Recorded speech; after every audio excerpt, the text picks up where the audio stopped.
I don't know how y'all feel about No Man's Sky. I don't know how y'all if that's anything that even interests y'all, but they're saying that game is going to be a regular retail price game, $60. No, that's crazy. I I and actually, if I'm not mistaken, I think they were saying the game was actually going to be $70. If I'm not mistaken. 70, Whoa, dang. 70. Hold on. They were saying it's a placeholder number. Why would they put a $70 placeholder amount though? That's what I don't get. I think if they put 70, I think that's gonna make a lot of people upset. You know what upsets me more? What bothers me more about this? It's not that it's 60. Is what if this is successful? Like what that can bring. More people are gonna start Right. doing that, releasing games at that price that Oh, aren't right. AAA. I mean, the guy from Evolve, what is it? What studio was that made Evolve? Oh man, Isn't Wasn't it it? 2K? Turtle something is it? Yeah. Right. Okay. That asshole says all games should be $120. Turtle What? Rock Studios. Yeah. All games should be 120. The guy I- who made this game, wow. if I'm really? not mistaken, that's what that guy said, and I was just like, because they were trying to justify their DLC implementations that 120. Well, we wouldn't have to do this if all games were $120. That will Dude. be the game that that will be the day that I stop gaming. $120. You know what? Nah, you know what? I would still buy one or two games, but then that would completely be it. CD I'd buy Projekt Red doesn't even have the balls to say that. yeah, And their games are way worth the price. right. Right. Out there, does the Evolve guy say that? Yeah, and It's like the Titanfall guy saying that. Yeah, all games should be 120. Right. Well, you know, did y'all talk about the Tony Hawk DLC? Oh man. No, we didn't mention Tony Hawk yet. I don't Okay. think. Well, as Should we we all talk know, more Tony. than just DLC? No, I mean, look, DLC, depending on what the game is coming out anywhere between, like $20 DLC is like almost gone now. $20 DLC is like leaving. It's gone to 25, and now it's gone to 30, and now what? Batman was 40. I mean, then you got DLC maps are like 50. I mean, come on, man, this is almost a whole nother game, and you can't tell me the same time and work and dedication is having to go into these things for this amount of money. Like, come on now, get real, get out of here. So, anyways, we all know that the DLC, the Tony Hawk was just absolutely horrible, and that Activision is actually working on fixing the game, but the damage is done. And Dude, if I was him, I would just make that game like $10 and start working on the next one. Oh, it's gonna happen. That game's gonna drop quick. Watch. look, I'm telling you, by Black Friday, that will We'll be have it. on sale for 25. I'm telling you, by Black Friday, it will be on sale for $25. We're gonna be playing it by Black Friday. On Black Friday. Yeah, on Black Friday, yeah. If it's $25, I'm gonna get it. I want the game. I Dude, don't I'm not want gonna it for get that $60. game until it's like $10. Nah, I think the game is still going to be fun. I still think the game is going to be, I think it's going to have some of its old school nostalgia to it, and I'll get it based on that. But for 60, nah, that's But not going to happen. have you seen the gifs of like people like jumping, like doing the ollie, and then they just like fall, No, I haven't. I've just heard it's really bad, so I haven't looked into it. or like at they'll all. grind and then they'll just like, I don't know, they'll go sky high in the air. I don't know, it's crazy. Yeah. I've seen all kinds of gifs. I mean, they're saying that and even with this, it's definitely does not make up for it. This DLC that they're giving isn't worth it, in my opinion. If you paid $60 and you got free DLC, you still got shafted, in my opinion. Usually DLC is okay, and I understand that sometimes. But this is the DLC. Activision will release 2 additional stages and 5 more skaters as free DLC for Tony Hawk Pro Skater 5. What? That is Wow. what you're getting for your full game that you purchased for $60. I mean, they should give them a discount on the next one, They should just give give Call of them the Duty for next free. one. right? It's Activision. I mean, so that's pretty bad. But I will definitely, and that comes to the whole thing of how the patch on that game was twice the size of the game for the patch. I'm like, what? So that game is doing very, very, very, very bad. It will hit $25 in no time, and I will get it for 25. I'm willing to spend the $25 for that. And from what I've heard, it seems like Tony Hawk was actually excited about this game and whatnot, and it's just kind of a shame that one of these old childhood favorites. But he didn't play it? He said, I'm excited for a game that's named after him. He didn't play it? Like, come on. Wait, guys, take my name off the title, please. Oh man, I'm telling you. So I don't know, man. I truly do not understand how that bad of a game got put out. They know it. If it's that big of a problem, they definitely know it. You know what I mean? So I don't know. Terrible. I don't know. I really don't understand. But anyways, I will get it when it's $25. Now we had something else that was saying about VR, and I just had this here. VR, they're saying that the creator of it,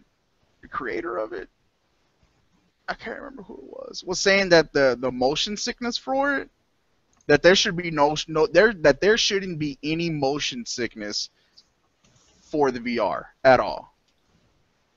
Dang. Now that is something that's a big thing that people are kind of skeptical about because of that they're getting sick and whatnot. They're like, oh, Oh, I found the article. It's the Valve designer says developers to blame for VR sickness, not hardware. Yep. Nausea caused by the use of VR headsets should be attributed to bad software design. Dang. So what, those Right. games have like bad frame rates and stuff? I'm gonna assume that the nausea caused by the use of VR should be attributed to bad software design.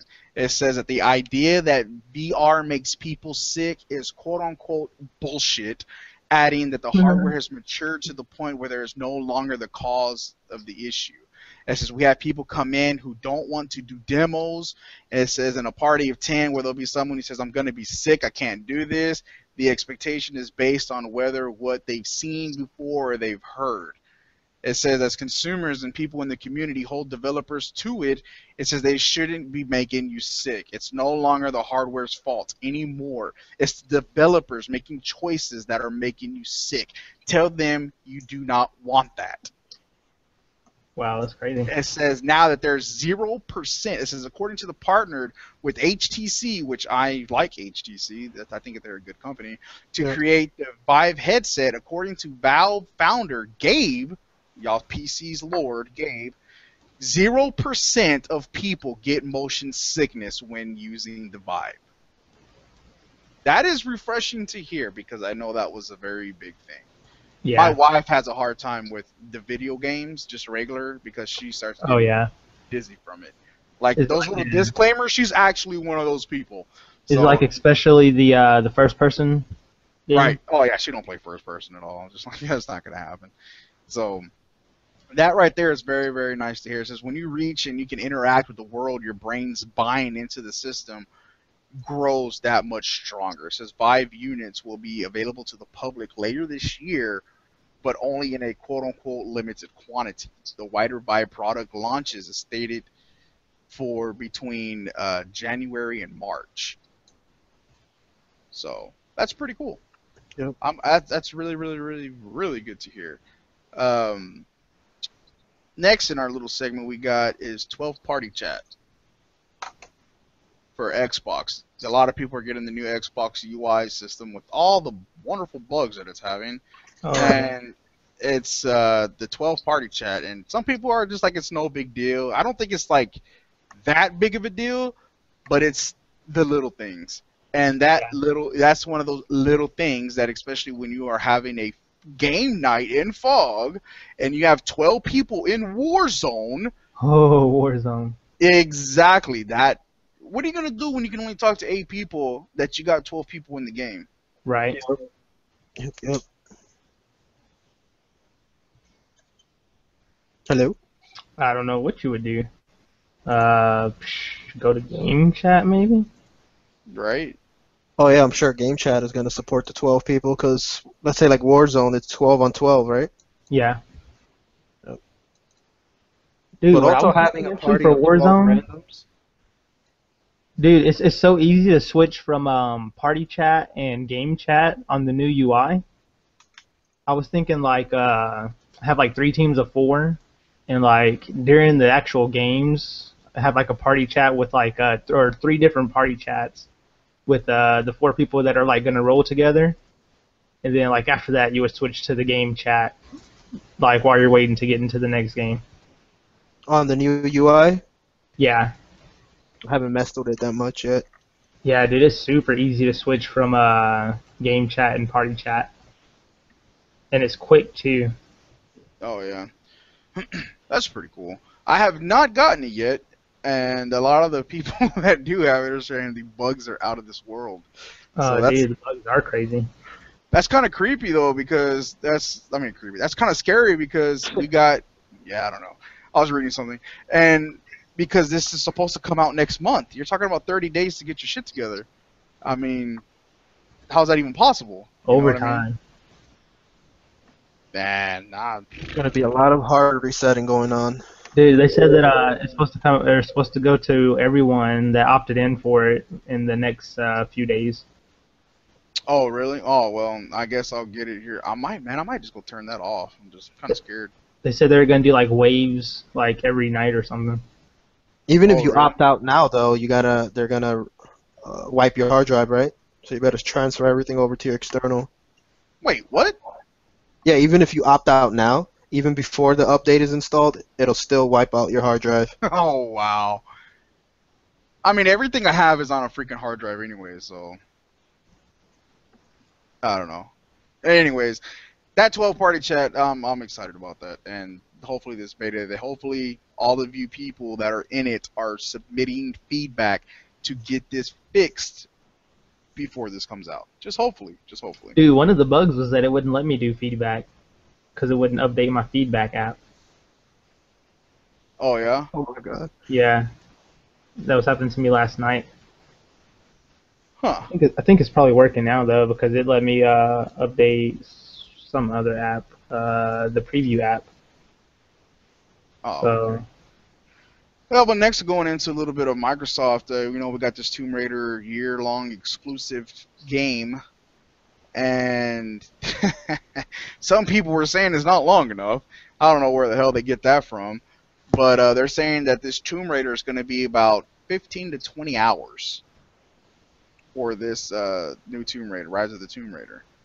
That it's going to be 15 to 20 hours long, and they're saying that to get everything done, you're closer to about 40 hours. Which is decent. I don't consider that a lot, like The Witcher, For an action game, Dragon though? Come Age. on. Well, but I'm saying no, I'm not even talking about that. I'm talking about in comparisons to games in general, where you have games like The Witcher, when you have games like Dragon Age, and games like Fallout, games like Metal Gear. When you have stuff like that, that is over 100 hours. I don't even know how long Metal Gear is rated at, but the point Like, is, it's still not bad. That's still really good. yep. I think that's still a really good amount. So Yep, they're gonna have DLC too, right? yeah, the season pass is going to be $30. Oh, man, that's crazy, man. It's a lot of money. Do you have the article for that DLC? I'm getting it right now. Did they say what it's gonna be? I didn't see. we're My good talking on. about the Tomb Raider one, right? Yeah, Yep. the Tomb Raider DLC. I just seen Includes that I it was got it. single gonna be player content $30. and more, reportedly. But is that it? And what the heck? Which claims the $30 offering will include a range of content that will extend your single player campaign and also allow you to compete with friends. See, I don't like that when developers don't clearly say what's in the season pass, you know? Right. Yeah. What are they Like, waiting same for? thing's happening with About to be out. Rainbow. There's a bunch of confusion going on. Like, it's crazy. Yeah. You know what? The $30 is kind of what I have the issue with. I don't know. Like if it's not coming with multiplayer, but then you're turning around and putting multiplayer with it, like some kind of way to compete with your friends, then that kind of to me shows like, okay, wait a minute, you're $30. You got $30 for this, and this should be in the game. You know, that was the big thing that a lot of people were talking about the Rainbow Six, and this will go apply to Tomb Raider now. People are sitting there complaining, oh, it's not a full game, blah blah blah, this and that. It's only multiplayer. Okay, well look at Tomb Raider. It's only single player. Now they're gonna add DLC that could have multiplayer. Come on, you know, it's a two-way street. You got to understand that we're in a different time now. Campaign and solo gaming has been here because we didn't have multiplayer. That's why it was only single player. We have evolved, and now everything is dominant multiplayer. That is why single player is playing out. That's the difference. But when a game comes with single player game, it's only single player. They don't look at it as just not enough content. You know what I mean? So it's just times are changing. And if that is the whole DLC is primarily focused to some kind of multiplayer or some kind of system like that, they can kiss my ass. That's not gonna happen. That's definitely not gonna happen. Yep. So, Are I don't you know. interested in the? How do you feel about the Rainbow Six season pass? Are you gonna get it? I don't even know what it consists of. I know they're giving us free maps. So what is going to be the DLC? More modes? Campaign? Operator. Imagine that. Oh my god. I wouldn't buy it. If it was a campaign, I wouldn't buy it.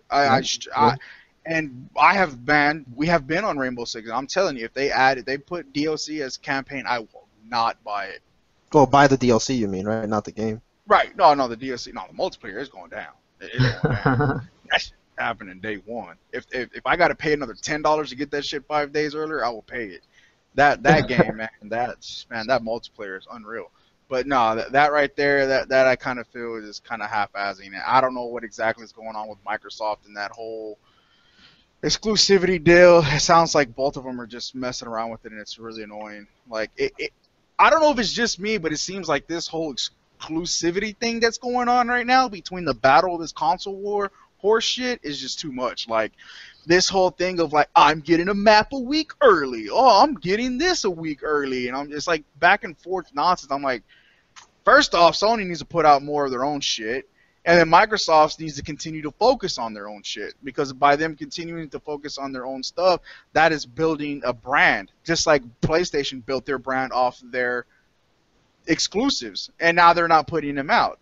Well, now Microsoft needs to focus on their exclusives, because they have good exclusives and they're putting out good exclusives, but focus on it. You know what I mean? I don't like this whole. I don't like exclusive content shit. That shit really annoys me. Really, really annoys me. And not necessarily like exclusive games. That doesn't annoy me whatsoever. Each console is gonna have their exclusives, and it should have their exclusives, and that's fine. But 10 minutes part of a story that was taken out and stuff like that, I don't like. Well, then the last thing we have is Microsoft buys physics engine behind Halo and Call of Duty. Oh yeah. That is big. The firm, what is it? Havok? Yeah, Havok. Yeah. So you know a little bit about that, didn't you? I was kind of doing a little bit of research. They're like the biggest, I guess, company that touches on the 3D physics. Last of Us had it. I guess implemented their physics. Last of Us, Halos do. Star Wars: The Force Unleashed, which focuses very heavily on physics, has a that. lot of games do. And I wonder if Rainbow also, Six Siege runs on that, because there's a lot of physics-based stuff on that. I'm not too sure if they did or not. There's a list though that you can pull up. I think it's if you Google Havok, and it's their wiki page. I think it's like a huge list of games, and it's a lot of AAA games that use them, and they also use like some of their AI and things like that. Also, it's not just the physics. Okay. Like, what are some of the other games? Some of the other games. Let me pull it up right quick. Yeah. I know. I think Assassin's Creed is one of them. Shadow of Mordor. That's another one. Really? Yep. Huh. Well, I wonder what specifically they bought them for, though. I got the list. I'm going down. BioShock used them. Oh my god, I love BioShock. Condemned, Call of Duty Black Ops 2, Crackdown 1 and 2, Darksiders, Dark Souls. Oh, wow, I didn't know that. Dark Souls. Yeah. Okay, check Dead this out. Rising. It says Intel bought Havok in 2007, and Microsoft has not acquired it from the chipmaker and plans to integrate the physics engine tech into their existing Windows and Xbox game developer tool sets. Oh wow. Destiny. Oh wow, I didn't Destiny. know that your favorite game has Havok too, Duty. What is that? Catastrophe, Disney Princess, Enchanted Journey. Get out of here. Listen Oh, to the this. new Devil May Cry. Wow. Yeah, the new Devil May Cry. It says Dragon those Ball include Xenoverse that did. they have it said those include. Oh, I just lost it. It says those Half-Life include the 2. DirectX 12 suite and game programming APIs, the Visual Studio App Development Kit, and Microsoft Azure Cloud, which most recently was shown powering the stunning real-time destructive environment in the upcoming crime game Crackdown 3. Microsoft plans to continue letting Havok licensing its technology as it has been. So I think that's basically, really good. yeah, I don't think that's something that should be held back. But if they did, come on, man, that's a lot of games. You know what I mean? Yeah. That's a lot of different ones that use that technology, and Yeah, that's dude, they're the biggest ones. It All would've of been all of the Halos have used it except for the first one, Combat Evolved. wow, even The Witcher 2 uses it. well, that's very big for them. Very big for them. Well, guys, on that, we're gonna close out, man. We appreciate y'all checking us out. Again, don't forget to check out fanboysofgaming.com. Don't forget to check out our Facebook group, Fanboys of Gaming. Links will be in the description below. We will catch you next time. These will be separated and uploaded tomorrow on Monday. And we thank you again. I am Reaper. Sticky and sticky. All right, and catch you guys next time. Take it easy. Later. Have a good one. Later, man.